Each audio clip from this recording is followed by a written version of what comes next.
Jika Anda bawa Alkitab, saya punya sesuatu hari ini yang akan menyemangati Anda. Mari buka kitab Amsal ayat 18. Salah satu perikop favorit saya di Alkitab, saya dengar dan juga baca. Perikop ini bertahun-tahun yang lalu dan selalu membuat saya merenungkannya dan juga mengakuinya berkali-kali banyaknya. Tidak terhitung di hidupku. Tidak terhitung atas anak-anakku, atas keluargaku, dan atas gereja ini. Ayat yang sangat dahsyat yang Anda harus garis bawahi yaitu di Alkitab Anda. Salah satu ayat yang bisa dipakai untuk berdoa kepada Tuhan. Saya juga percaya ayat ini akan mengokohkan kita semua. Amsal 18 ayat 16. Hadiah memberikan keluasaan kepada orang, membawa dia menghadap orang-orang besar.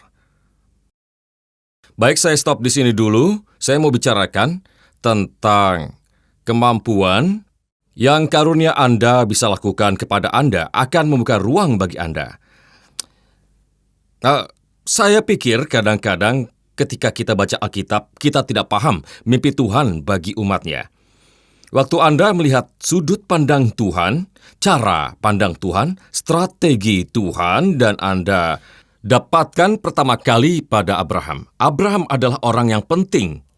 Pertama yang Tuhan katakan, aku akan pakai strategiku dan aku akan pakai caraku untuk menjadikan pria kuat yang menghasilkan bangsa yang kuat.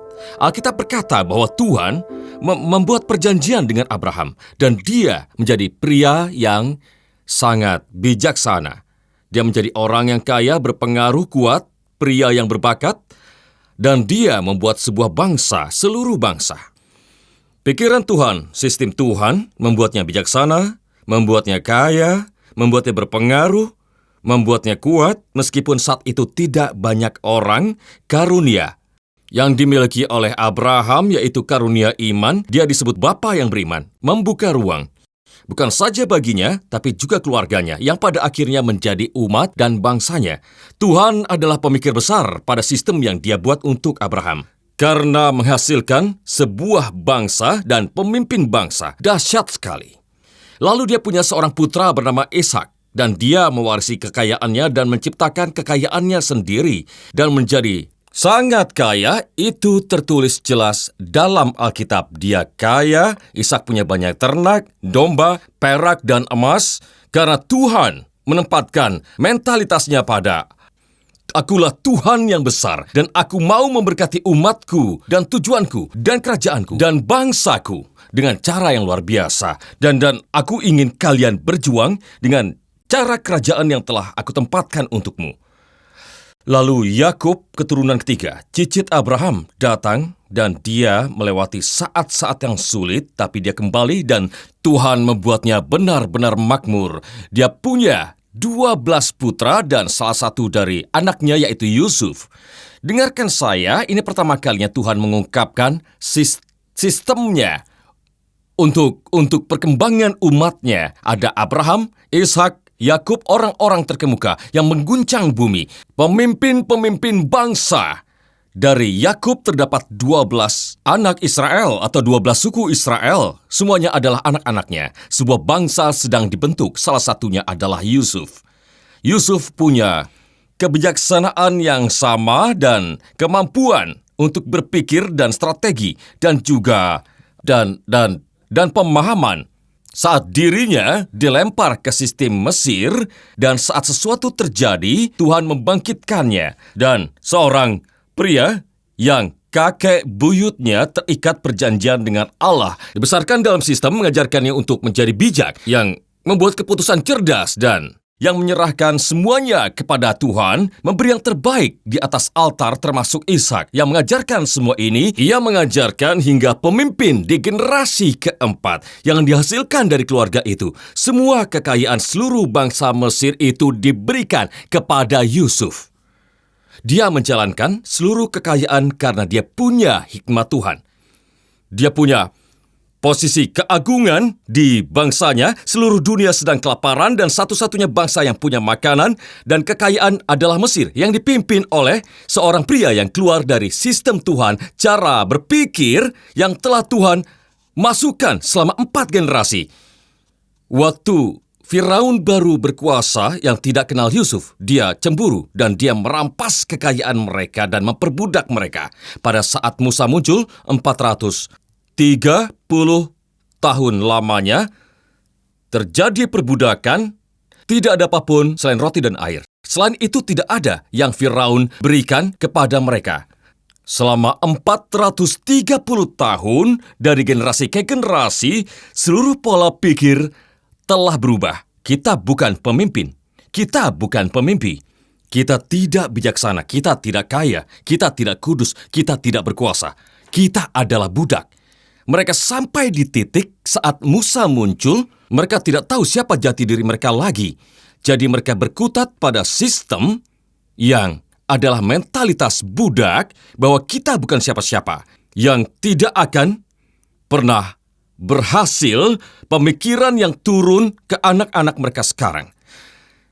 Saya pikir yang harus Anda pahami adalah sistem yang mereka jalani memperbudak seluruh generasi. Kemudian Musa lahir. Saat dia lahir, ibunya melihat sesuatu di dalam dirinya. Dia berkata, ini adalah anak yang baik. Artinya, ada yang lebih dari sekedar bayi yang lucu. Ada yang spesial dari anak ini. Ada sesuatu yang kuat tentang anak ini. Anak ini akan mengacaukan sistem. Anak ini akan memutus siklus yang kita alami sebagai manusia. Dan jadi Musa disembunyikan. Kata Alkitab, dia menyembunyikan Musa dari Firaun yang membunuh semua anak laki-laki. Dia menyembunyikannya. Yang disembunyikan adalah karunia Tuhan. Walaupun tersembunyi, dia akan membuka ruang untuknya. Musa dimasukkan ke dalam keranjang. Dan dia ditaruh di sungai. Sekarang perhatikan, ini sangat penting. Mereka beroperasi dalam sebuah sistem, tapi Tuhan berkata, aku tidak bisa pakai anak itu jika dia pakai cara berpikir yang lama itu. Aku tahu ibunya mencintainya, tapi dia tidak tahu apa yang terjadi. Dan kalau aku biarkan dia dibesarkan di kampung Ibrani ini, di mana mereka hanya bicara tentang perbudakan, kekalahan dan kemiskinan dan pesimis dan tidak bisa melakukan apa-apa, maka tidak akan ada yang bisa seperti apa yang telah aku rancangkan. Jadi Tuhan berkata, masukkan dia ke dalam keranjang dan arahkan dia melewati sungai, dan di ujung sungai ini ada, mungkin beberapa mil jauhnya, ada sistem yang baru yang akan dia lalui. Mereka berpikir berbeda. Bukan hanya dia masuk di keluarga Firaun. Kalian tahu ceritanya, putri Firaun sedang mandi dan dia lihat bayi itu dan dia ambil bayi Musa. Musa dibesarkan di dalam istana dan tiba-tiba dia telah belajar tentang pengetahuan dan kekuatan dan kekayaan Mesir. Pemikiran besar, dia tidak akan dapatkan itu di Israel, tidak akan kekurangan. Itulah mengapa gereja luar biasa. Anda mungkin dibesarkan di keluarga yang pernikahannya tidak baik, yang tidak pernah melihat keluarga yang tidak disfungsi, tidak pernah lepas dari kemiskinan, tidak pernah lulus SMA atau kuliah, tidak pernah punya siapapun di keluarga. Tapi waktu Anda masuk ke sungai yang merupakan roh Tuhan, dia akan bawa Anda ke sistem lain yang akan menunjukkan kepada Anda hal-hal yang tidak pernah Anda impikan, yang tidak bisa dilakukan keluarga Anda. Anda keluar dari kekalahan, Anda keluar dari situasi sebagai korban, saya orangnya begini, beri saya ini, beri saya itu, beri saya ini. Tapi Anda menjadi orang yang mulai mengelola, bukan hanya diberi saja. Saya mau mengelola, saya mau berkuasa, saya mau memerintah bersama Kristus. Ini perbedaannya, itulah pentingnya ke gereja. Karena kalau Anda ke gereja yang sehat, Anda tidak akan begini saja. Pola pikir Anda akan diguncang. Anda masuk ke sungai dan Tuhan berkata, engkau lahir bukan untuk itu. Engkau lahir untuk hal yang besar. Beri kemuliaan bagi Tuhan.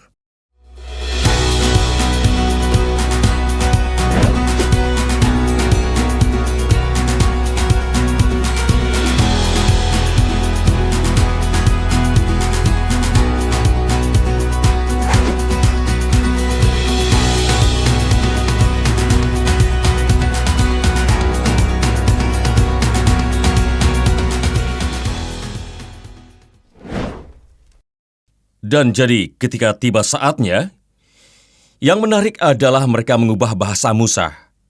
Alkitab berkata dia diajari bahasa Kasdim. Memang dia berbahasa Ibrani. Jika Anda beroperasi dalam sistem ini, Anda harus diajarkan berkomunikasi. Belajar berkomunikasi di dunia ini. Anda tidak bisa bicara dengan bahasa kekalahan, tidak ada apa-apanya untuk bisa sukses. Tapi aku mau mengubah bahasamu dan engkau akan bicara dengan bahasa Kasdim, yaitu bahasa mereka, karena engkau harus belajar cari kerja, engkau harus belajar berlayar, engkau harus belajar mengelola, dan engkau harus belajar menjadi kepala dan bukan ekor. Engkau harus belajar menatap mata seseorang dan bicara dengan percaya diri dan menyampaikan ide-idemu. Engkau harus masuk ke dalam sistem ini. Bukan orang yang paling berbakat yang ditaruh ke dalam sistem ini, mereka tidak akan melakukan apapun. Tapi seorang yang rata-rata yang ditempatkan ke dalam sistem ini, mereka lah yang dapat melakukan hal-hal besar. Jadi Musa menggunakan pengetahuan yang diajarkan tentang sistem itu untuk menghancurkannya. Dia bilang, saya sendirian, tapi Tuhan jawab, begini rencanaku. Aku ingin engkau menemukan 70 pria, aku akan ambil sebagian rohmu, aku akan ambil mentalitasmu, aku akan ambil kemampuan penilaianmu, aku akan ambil pola pikirmu, dan memberikannya kepada mereka. Dan mereka akan bernubuat. Waktu kita memikirkan nubuat, kita pikir tentang sesuatu sangat spiritual, tapi nubuat itu tentang sesuatu di masa depan. Dengan kata lain, waktu Tuhan menaruh roh atas mereka, mereka tidak lagi membicarakan tentang Mesir dan bagaimana mereka selama ini. Mereka akan mulai membicarakan masa depan. Mereka akan mulai bicara tentang masa depan, bukan bicara tentang luka yang mereka alami atau tentang kekalahan, tentang kondisi keluarga mereka dan juga semuanya. Mereka akan berhenti bicarakan itu dan luka pada masa lalu, tapi mereka akan bicarakan masa depan. Mereka akan bicara kemana mereka pergi, bukan di mana mereka berada. Luar biasa. Waktu Anda mulai bicara tentang masa depan, beginilah kerajaan Allah, dan beginilah yang gereja lakukan. Mungkin Anda akan bilang, wah, itu keberuntungan saja. Tapi tidak, bukan. Itu yang harus Anda bicarakan. Anda harus fokus dan berhenti beralasan dan jadi korban dari masa lalu dan masuk ke sungai, dan Anda akan dibawa ke tempat yang benar-benar baru. Anda bicara tentang masa depan, maka Anda bernubuat. Sekarang mari kita bawa ke gereja. Statistik mencatat, dalam 3 sampai 5 tahun ke depan, sekitar 40% dari mimbar di Amerika akan mengalami perubahan pastoral, yang berarti sebagian besar pendeta sudah lanjut usia dan akan pensiun. Saya bukan salah satunya.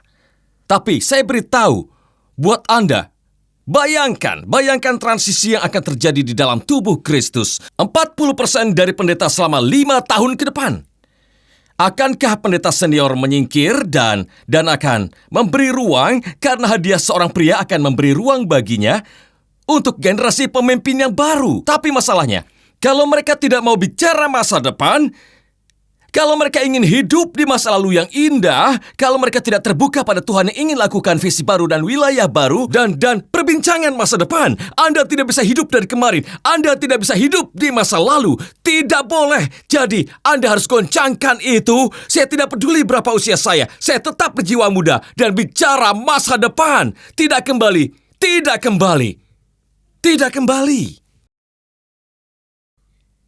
Yohanes pasal 14, Yesus memberikan rencana surga untuk perkembangan. Ini sangat penting, tolong dengarkan. Dia berkata di Yohanes 14, janganlah gelisah hatimu, yang sebenarnya dia katakan, kendalikan emosimu. Karena apa yang akan saya ceritakan adalah sebuah prinsip besar, bukan hanya tentang surga, tapi tentang bumi. Saya paham isi aslinya tentang surga, tapi juga ada hubungannya dengan cara Tuhan melakukan perkembangan di bumi ini. Kunci yang Anda harus dapatkan. Agar Anda dapat menangani ini, Anda harus mengendalikan emosi Anda. Aku tidak bisa membiarkanmu terikat ke masa lalu, sehingga aku tidak bisa memajukan dirimu. Janganlah gelisah hatimu, percayalah kepada Allah, percaya juga kepadaku. Di rumah Bapakku banyak tempat tinggal berikutnya, sebab aku pergi ke situ untuk menyediakan tempat bagimu.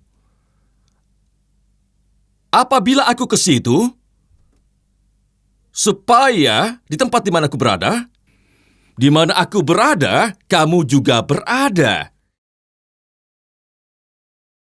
Yesus memilih murid-muridnya. Dia berkata, "Aku pergi dan aku akan menyediakan tempat bagimu." Hadiah memberi keluasan kepada orang. Waktu saya pergi, jika saya masih di sini, Anda tidak bisa mengambil berada di tempat saya sekarang. Ayo coba berdiri di tempat saya. Anda tidak bisa kalau saya masih di tempat ini. Jadi yang harus saya lakukan adalah pergi ke tempat lain. Supaya saya pergi ke tempat lain, saya butuh Anda untuk melangkah ke tempat saya, para murid. Aku menyiapkan tempat untukmu dan hadiah memberi keluasan buat dia. Jangan dorong saya untuk pergi. Anda tunggu giliran dan belajar, saya akan bimbing Anda, mengajari Anda. Saya tunjukkan apa yang perlu Anda lakukan dan bagaimana caranya. Ketika sudah waktunya, kita akan tahu kapan itu. Saya akan beralih ke hal berikutnya yang Tuhan sediakan untuk saya. Musim yang baru dan tidak masalah. Sekarang saya pergi menyiapkan tempat untuk Anda. Tapi sekarang saya mau Anda berada di mana saya berada. Di situ, apa yang seharusnya terjadi? Berputar? Ada generasi lagi karena ini yang kami lakukan. Kita pikir kita akan selalu berada di sini. Tuhan selalu bergerak. Bergenerasi. Abraham, Ishak, Yakub, ada generasi. Tuhan bilang, bagus, bagus sekali. Kamu di masa jayamu.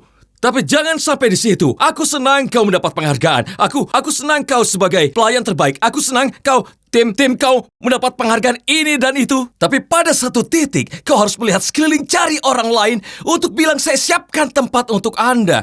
Hei, kamu cucuku. Saya akan berikan kepada Anda, saya akan tempelkan tanda ini, sekarang Anda masuk dan kita pergi. Lalu Anda berputar dan cari lagi, silakan kembali. Dengarkan ini, Yesus memulai dengan meninggalkan. Dan saya kira ini hanya untuk gereja. Saya teringat para pebisnis. Di gereja ini sekarang ada orang-orang yang memulai bisnis. Dan mereka di pergumulan itu. Mereka dalam sistem. Bisa berhasil tidak ya? Berhasil tidak ya? Ada juga orang yang terlihat biasa-biasa saja. Tapi dia diberkati. Menghasilkan banyak uang seperti Anda. Saat mereka bersin, yang keluar uang. Kerajaan Allah itu seharusnya berputar dan berkata, ini bukan tentang saya membangun kerajaan saya. Tapi kalau saya bisa bantu seorang pebisnis atau yang bermasalah dalam pernikahan, karena pernikahan saya berhasil. Kalau saya bisa bantu membesarkan anak liar, karena anak-anak saya juga liar. Aku belajar, kita harus mewariskannya.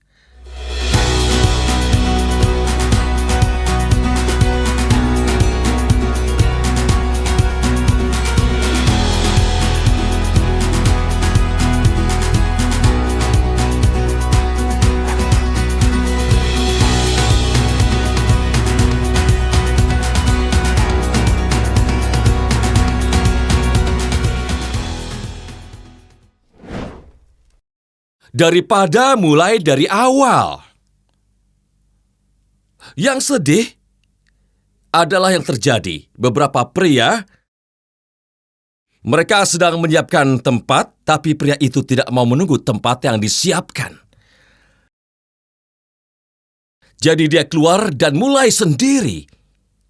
Dan berakhir di etalase. Tidak membuahkan apa-apa di pelayanan, hanya di kursi-kursi dan juga di departemen saja.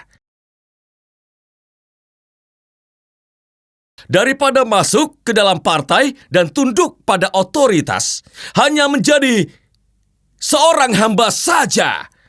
Kalau Anda punya karunia Anda tidak perlu berpolitik, Anda tidak perlu menyuruh orang, Anda tidak perlu berbohong, Anda tidak perlu mengelak dari apapun. Hadiah Anda akan memberi ruang bagi Anda jika Anda melayani. Jika Anda melayani. Pikirkan ini. Musa melihat Yosua dan berkata, ada yang berbeda pada anak itu. Dia akan menjadi penerus saya. Alkitab berkata Musa memintanya untuk naik ke gunung bersamanya, hanya dia dan Yosua. Kalau dia tidak percaya Yosua, begitu dia bilang, kamu akan menggantikanku ketika aku pergi.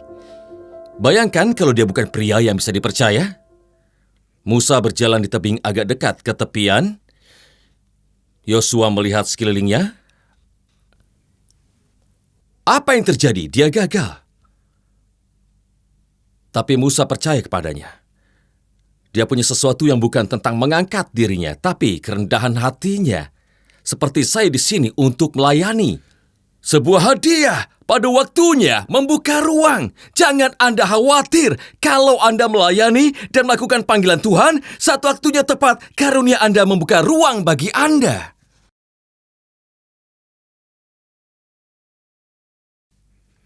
Jadi, izinkan saya menutup dengan ini. Elia adalah nabi lama. Elisa adalah generasi baru. Mereka bersama-sama. Waktu Elia, dia akan naik. Elia, pria tua itu, mengambil mantelnya yang seperti jaket kulit atau jubah, dan dia pukul sungai Yordan. Saat dia pukul sungai Yordan dengan itu, sungai terbelah. Dia berjalan ke seberang dengan Elisa. Kereta berapi datang, dia naik dan pergi ke surga. Dia tidak pernah mati. Dalam perjalanan ke atas, lihat, jika Anda membantu seseorang naik, jubahnya akan turun. Anda tidak bisa dapat jubahnya kalau tidak membantu dia naik.